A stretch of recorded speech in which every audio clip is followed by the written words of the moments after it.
tu utilises contre le peuple tes adversaires en prison et d'autres en exil. Aucune force n'est éternelle. Il faut que tu le saches. On est fort pour un temps. On ne peut l'être pour toujours. Je ne comptais pas gracier Madougou. Je ne soutiendrai pas la loi d'amnistie. Je cite, « Pardonne-nous nos offenses, comme nous aussi nous pardonnons à ceux qui nous ont offensés. » Fin de citation. Matthieu chapitre 6, verset 12. Le lundi 27 décembre 2023, l'ancien président de la République, Boni Yayi, a été, sur l'invitation du président de la République en exercice, M. Patrice Talon, reçu, accompagné de 3 responsables de son parti, les démocrates, au palais de la République de Cotonou. Outre le sujet de la liste électorale inscrite à l'ordre du jour par le président Talon, la principale doléance du président Yayi fut la remise en liberté du professeur Joël Aïvo, de la ministre Rekia Madougou, des autres prisonniers politiques et le retour sécurisé des exilés politiques au Bénin. La position du président Talon par rapport aux prisonniers politiques les plus connus, Aïvo et Madougou, est sans appel. La question de Rekia, Aïvo et autres présidents, elle est en prison. Elle a condamné, moi je dis, je n'ai pas pris la décision de la gracier. Vous le savez, ce n'est pas un secret pour personne. Les grâces qui ont été prononcées ne figurent pas parmi les grâces. Peut-être que c'est la gracier demain, je ne sais pas.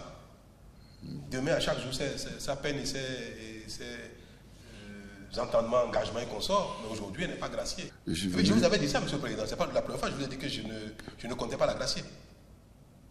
Je vous ai dit ça. Bon? Oui, je vous ai dit ça. Vous avez oublié? J'ai dû oublier alors. J'étais un peu distrait peut-être. Non, je vous ai dit ça. Des fois, je vous ai dit que ce n'était pas dans mes intentions. Vous je pense qu'il y a des gens qui doivent la loi d'amnistie. Moi, je ne suis pas député, c'est vous qui votez. Ils sont là, demandez-leur de voter la loi d'amnistie. On demande le soutien du président. Pour la loi d'amnistie? Je ne soutiendrai pas la loi d'amnistie. Pardon. Président, ne faites pas de... Je vais vous dire, je vais vous dire pourquoi je vais vous répéter ça. Oui. Autant, oui, j'utilisais mes pouvoirs de grâce au profit des enfants, des jeunes qui ont été manipulés et qui se sont retrouvés à commettre des choses graves, des délits. Autant je vais tout faire à ce qui est dans mes pouvoirs. Oui. Que s'ils sont condamnés, je peux les gracier. Que pour accélérer les procédures. Pour Voyez-vous avec quel ton hautain le président Patrice Talon s'adresse au président Boni Yayi, son aîné en âge et dans la fonction présidentielle. C'est scandaleux pour l'image du Bénin et l'éducation de la génération montante. Je cite, « Avant la ruine, le cœur de l'homme s'élève, mais l'humilité précède la gloire. » Fin de citation. Proverbe, chapitre 18, verset 12. La douceur des propos du président Yayi dans cette vidéo nous enseigne l'humilité et la grandeur d'esprit d'un homme d'État. La gravité du ton, la mimique et la gestuelle qui ont accompagné la réponse du président Talon ont inquiété les Béninois, le monde entier, et profondément indigné plusieurs chefs d'État qui ne conçoivent pas qu'un chef d'État puisse s'adresser à son aîné, son prédécesseur, en des termes aussi frustrants et humiliants. Cette posture vindicative, tranchée et de non-pardon n'est pas bonne pour l'image et l'honneur du président Talon. Je crains pour lui-même et pour ses soutiens qui acclament et célèbrent le mal. Je cite, « Malheur à ceux qui appellent le mal bien et le bien mal, qui changent les ténèbres en lumière et la lumière en ténèbres, qui changent l'amertume en douceur et la douceur en amertume. » Ésaïe chapitre 5, verset 20. Parfois, le pardon peut être une faute. Parfois, le pardon, le fait de pardonner quelque chose peut être une faute pour la communauté. Monsieur le Président, le pardon n'a jamais été et ne sera jamais une faute. Un individu qui confesse haut et fort son refus de pardonner ne porte pas en lui les fruits de l'amour. Un tel individu est habité par la haine et la méchanceté, des fausses destinées à l'engloutir tôt ou tard. Proclamer haut que le pardon est une faute contrarie les valeurs morales enseignées par toutes les religions et pratiquées dans toutes les civilisations du monde. Dire que le pardon est une faute, c'est promouvoir la loi du talion, souvent symbolisée par l'expression œil pour œil, dent pour dent. Venant d'un président de la République, chef de l'État, le Bénin est en danger. Le plus choquant est que Patrice Talon, qui fait cette confession, n'aurait jamais foulé le sol béninois et devenir président de la République s'il n'avait bénéficié du pardon de Boni Yayi, qu'il a tenté à plusieurs reprises de tuer. Je cite, « Le fait de pardonner quelque chose peut être une faute pour la communauté. » Fin de citation. Patrice Talon insinue face à Boni Yayi qu'il a commis une faute en le pardonnant. Raison pour laquelle lui, Talon, est devenu une calamité pour le Bénin depuis 2016. Mais il a oublié que l'humanité compte peu d'individus ayant les caractères de Patrice Talon qui combinent méchanceté, haine, ingratitude et qui se réjouissent du mal. Après les événements de 2012 et 2013, j'ai pardonné. La position du président Talon par rapport aux exilés politiques est également sans équivoque. Quand on parle des gens en exil, il y en a parmi eux qui ont été seulement appelés à répondre de la gestion, à répondre de ce que des fonds, par exemple, ont disparu, répondre de ce qu'on leur reproche un délit de droit commun. Ce n'est pas qu'ils ont commis une faute politique ou bien ils ont commis une faute dans le champ politique direct. Donc, Monsieur le Président, moi je ne peux pas soutenir le fait que les acteurs politiques doivent être amnistiés systématiquement de tout délit. Parce qu'ils sont acteurs politiques. Si jamais on fait la promotion d'une telle chose, alors tous les Béninois deviendront des acteurs politiques, deviendront des chefs de partis politiques ou des acteurs politiques pour que toute faute soit impunie au Bénin. Quelqu'un pose des actes attentatoires à la vie d'autres dans le processus électoral. Là encore, je peux comprendre que dans le processus électoral. Et on dit que ce acte-là doit être impérativement amnistié. Impérativement. Quand est-ce que, au Bénin, nous allons instaurer un climat d'équité, de sorte que, qu'on soit acteur politique ou non, on répond de ces actes. Moi, je n'ai pris aucun décret pour envoyer un acteur politique ou un Béninois en exil. Donc, quand on me dit il faut que nos frères et sœurs en exil rentrent, je dis, je souhaitais qu'ils rentrent. Effectivement, certains vont répondre, certains vont être peut-être reconnus non coupables, d'autres coupables, et répondront de leurs actes. Mais ceux qui sont en exil, Monsieur le Président, ils ne sont pas en exil de leur propre chef, de leur propre responsabilité, à leur propre initiative. Et pour moi, cette question-là, elle n'est plus d'actualité. C'est ma position sur les condamnations judiciaires qui ont été prononcées contre des personnes qui ont commis des délits, bien qu'étant acteurs politiques. Ceux qui sont en exil, moi je ne vois personne en exil. Et je souhaite au contraire que chacun de puisse rentrer librement. Et s'ils sont convoqués devant la justice, qu'ils répondent, parce que nous sommes tous égaux devant la loi, devant la juridiction.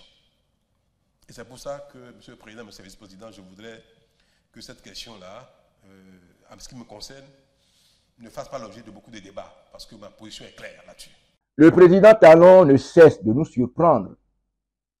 Je n'ai signé aucun décret pour envoyer quelqu'un en exil, comme si la chose se faisait, comme si l'exil se décrétait.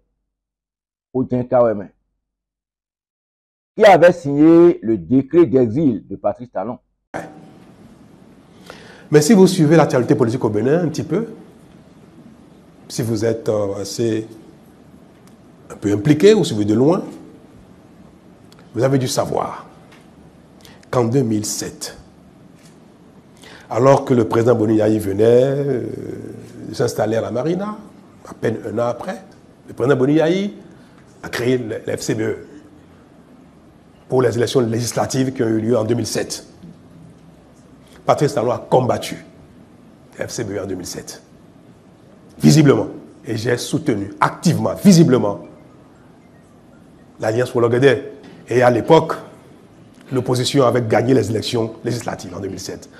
En France, beaucoup ont suivi. Vous avez vu le ballet des hommes politiques, des députés qui ont défilé ici. Pourquoi j'ai fait tout ça? J'ai contribué suffisamment. J'ai contribué depuis les années 90 en finançant les partis politiques. Je l'avoue, je le confesse. Je dis haut et fort, sans pudeur, que c'est vrai. Je finance. J'ai financé, j'ai soutenu les partis politiques. Je l'ai fait jusqu'à récemment. La manipulation est ici clairement assumée par Patrice Talon. Patrice Talon a combattu FCBE en 2007, visiblement. Et j'ai soutenu activement, visiblement, l'Alliance pour l'Ogedé. Et à l'époque, l'opposition avait gagné les élections législatives en 2007. En France, vous avez vu le ballet des hommes politiques, des députés qui ont défilé ici. J'ai contribué suffisamment. J'ai contribué depuis les années 1990 en finançant les partis politiques. Je l'avoue, je le confesse. Je le dis haut et fort, sans pudeur, que c'est vrai. Sans commentaire, n'est-ce pas? J'espère qu'avec cette vidéo, les irréductibles qui continuent de douter de la souffrance du président Yayi aux mains de la classe politique, syndicale, médiatique, sont servis par l'instigateur lui-même. Les mercredis rouges, les injures les plus insoutenables contre le président Yayi et ses géniteurs, les députés tam-tameurs et mangeurs d'arachides à l'hémicycle, les vociférations de certains responsables d'ONG, les émissions matinales sur certaines radios et télévisions, les revues de presse tonitruantes en langue fongbe, les réclamations fantaisistes d'augmentation de salaire, malgré les augmentations jamais réalisées sous un régime, les reversements de tous les contractuels et autres agents à statut précaire, les œuvres sociales au profit des couches défavorisées. Malgré ce paquet, on manipulait tout le monde pour prouver que le régime de Yayi était le Lucifer sur terre. Les anges sont au pouvoir aujourd'hui avec le Dieu et le peuple apprécie leur démagogie et mensonges d'il y a 8 ans, 10 ans. La soumission de la plupart des hommes politiques qui cautionnent la déchéance en cours depuis 2016 trouve sa source dans cette déclaration de Patrice Talon. Il considère dès lors le Bénin comme sa chose, un bien qu'il a acquis auprès d'une certaine classe politique qui doit le laisser faire du pays ce qu'il veut pour le retour sur investissement. Pourtant, ce financement des hommes politiques depuis 1990 n'est en réalité qu'avec les ressources de l'État qui transitent par les comptes du grand bailleur grâce au jeu de corruption des cadres de l'administration et des hommes politiques. Le Bénin est tombé si profondément dans les abîmes que seule la volonté, l'engagement d'une jeunesse, d'hommes et femmes intègres, détachés du matériel et profondément fervents et soucieux du développement et du bien-être général de la population pourrait le sauver. Patrice Talon invite par ailleurs les exilés à venir répondre devant les tribunaux. Devant quelle juridiction Patrice Talon a-t-il jamais répondu au Bénin ou à l'étranger dans les nombreuses poursuites engagées contre lui en dehors de sa demande d'extradition vers le Bénin?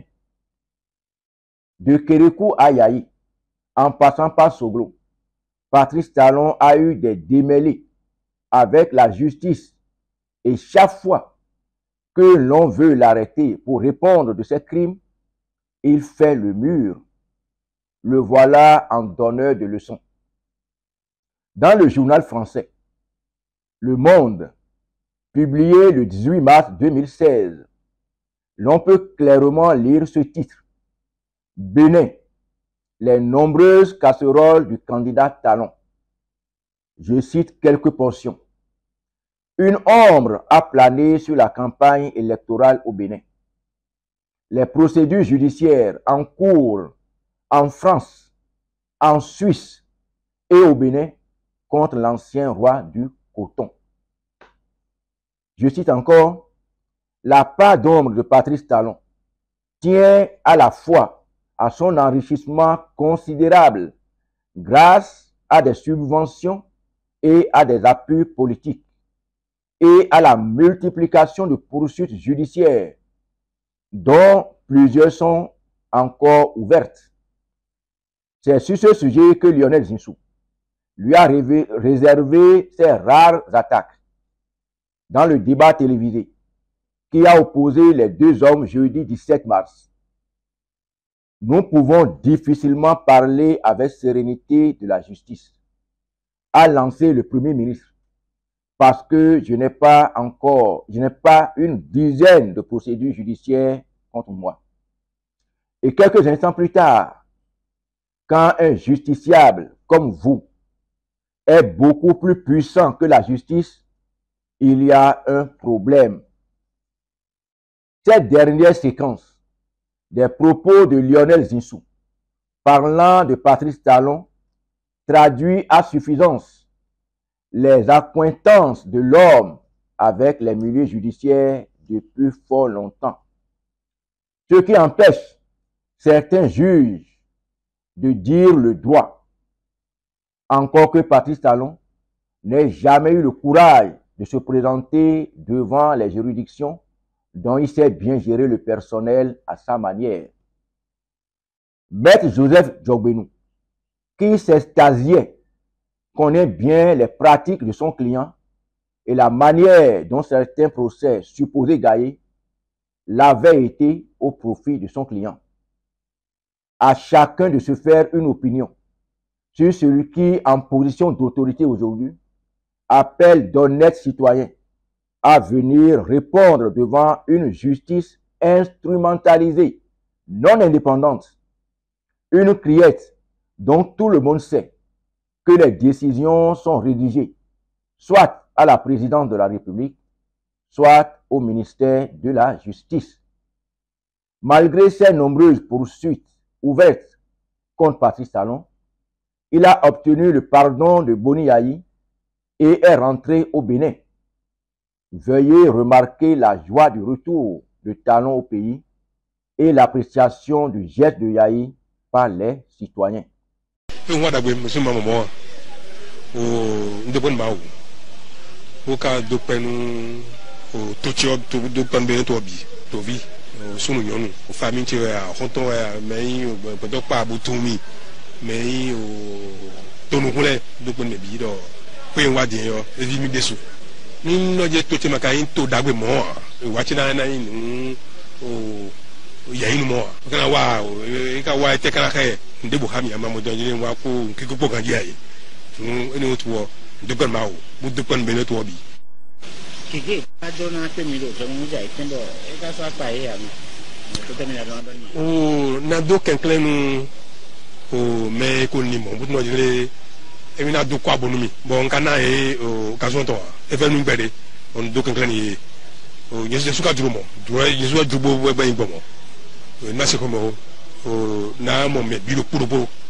Tout d'abord, minato to benu melaho to ga ya ibonyo we.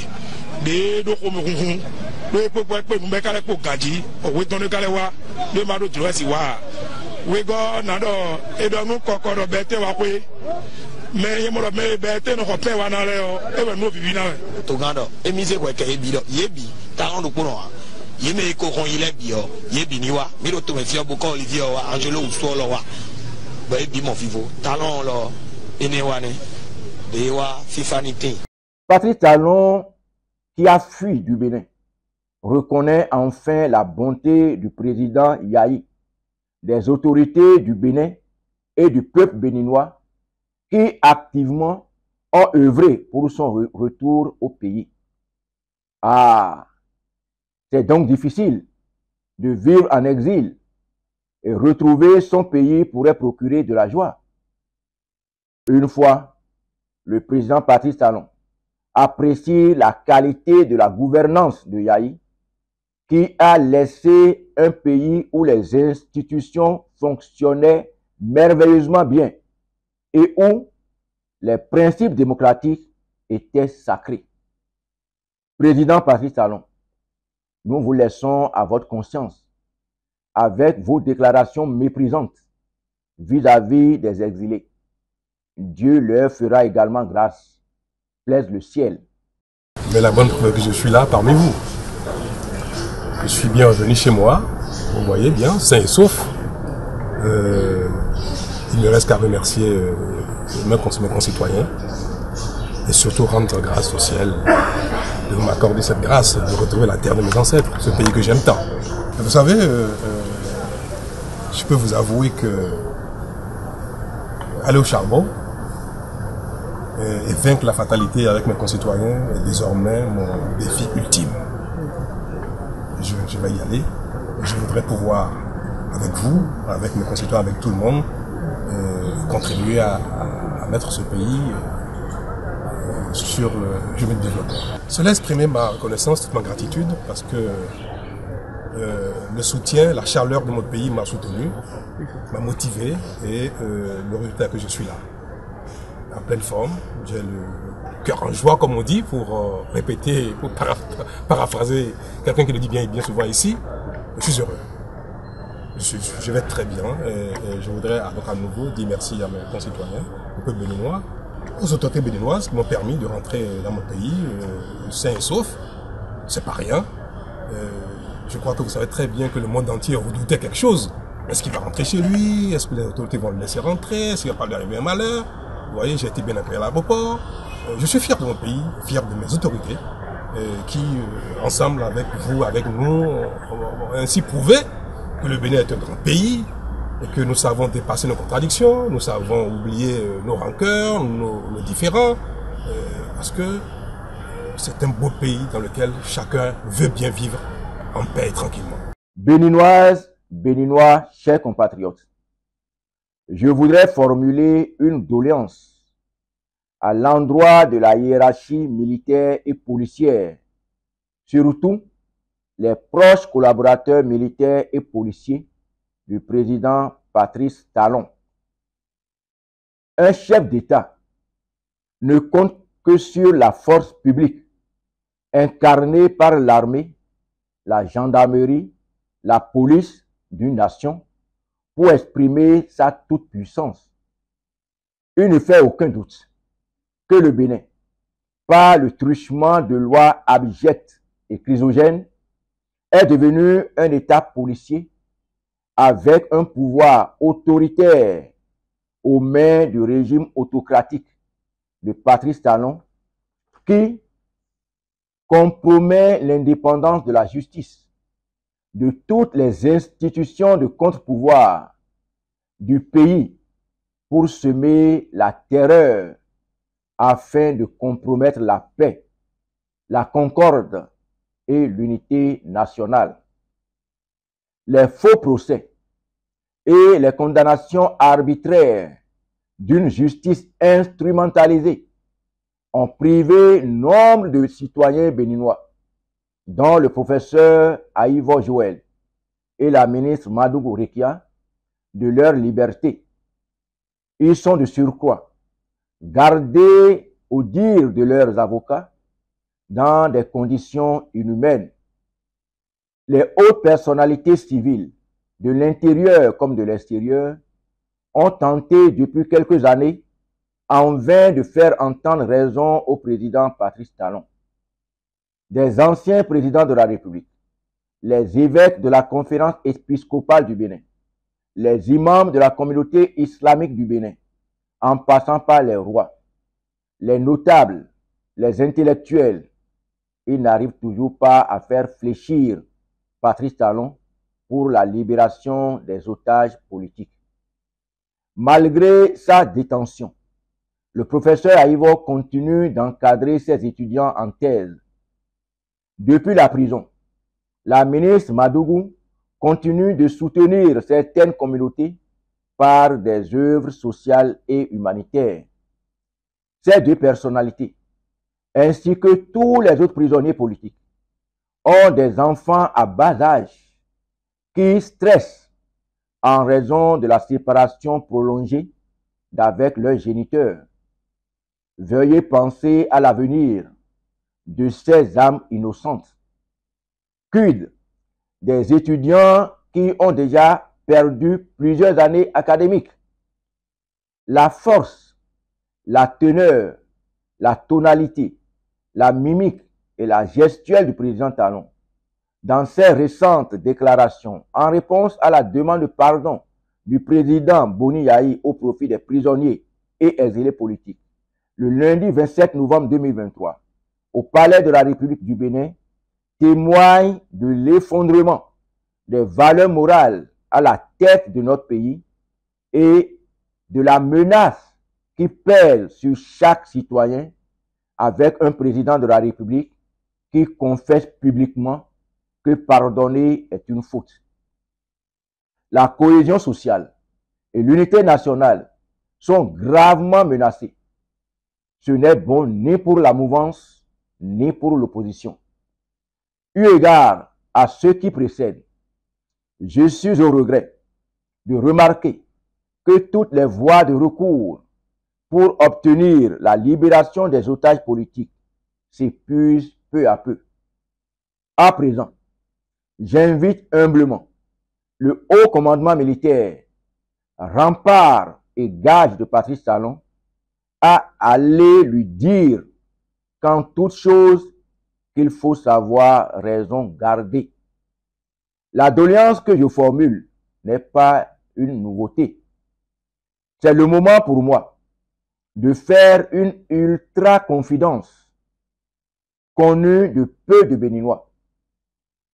Qu'ils vous souviennent que dans l'après-midi du lundi 4 mai 2015, la ville de Cotonou et environ, particulièrement les quartiers de Zobo, Kourounou, Campus d'Abomey-Calavi, Zobadje, avait été le théâtre de violentes manifestations qui ont occasionné d'énormes dégâts matériels. Il s'agit de l'arrestation manquée de l'honorable Kandine Azanaï.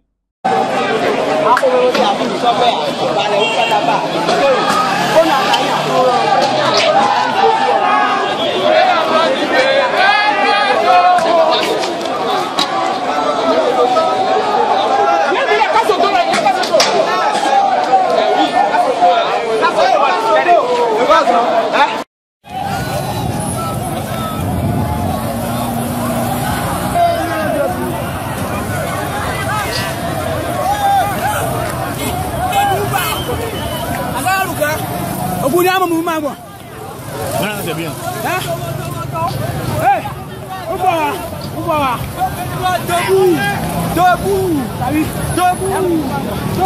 Ce que l'opinion et les militants de l'honorable ont globalement retenu était que le député n'avait pas été arrêté parce qu'il avait réussi une résistance. Certes, l'honorable Azanaï avait organisé une grande résistance, mais cela seul n'était pas suffisant pour empêcher son arrestation ou son départ de Cotonou ce jour-là. Il y avait eu d'autres facteurs déterminants que je voudrais révéler. Face à l'insécurité qui pesait sur la ville de Cotonou en cette soirée, et particulièrement sur les fonctionnaires et usagers des routes qui se rendaient à Godomé, Ouida, Lomé, Calavi, Alada, Boycon et le Nord, certains responsables de la garde républicaine, l'aide de camp, en la personne du colonel Issa Abou, se sont rapidement concertés. Ils ont retenu d'aller voir le président de la République, Dr Boni Yayi, pour l'inviter à ordonner le retrait des éléments des forces de sécurité publique.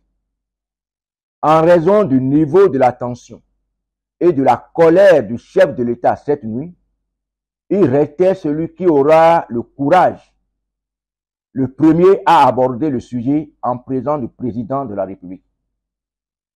Je ne sais qui a donné mon nom. J'ai été appelé par le colonel Issa Abou, qui me demandait de venir de toute urgence au domicile privé du chef de l'État. Ce que j'ai fait les minutes qui ont suivi en quittant mon cabinet au ministère de la Justice, situé au carrefour des 3 banques. Entouré de ceux qui étaient réunis dans la petite salle au domicile du chef de l'État, le colonel Abou m'a dit: Monsieur le ministre, la situation sur le terrain est explosive. Nous souhaitons demander au chef de l'État de retirer les éléments de la ville pour calmer la tension. Nous avons pensé à vous. J'ai répondu: pas de souci. Nous nous sommes alors portés devant le chef de l'État. J'ai pris la parole le premier. Excellence, Monsieur le Président de la République, la situation au dehors, dans la ville de Cotonou, à partir de Zobo jusqu'au campus de Calavi, en passant par le stade de l'Amitié, est très préoccupante. Nous vous supplions de rappeler les éléments des forces de sécurité publique afin de mettre fin aux escalades qui pourraient compromettre la paix dans le pays. Mine serrée et très remontée, le président Yayi a balayé du regard tous ceux qui étaient debout en face de lui, comme s'il tentait de lire dans leur esprit ce que je venais de dire. C'est alors que l'aide de camp, le colonel Issa Abou, a pris la parole pour renchérir mes propos. Un petit échange s'est engagé avec les autres hauts gradés et proches du président.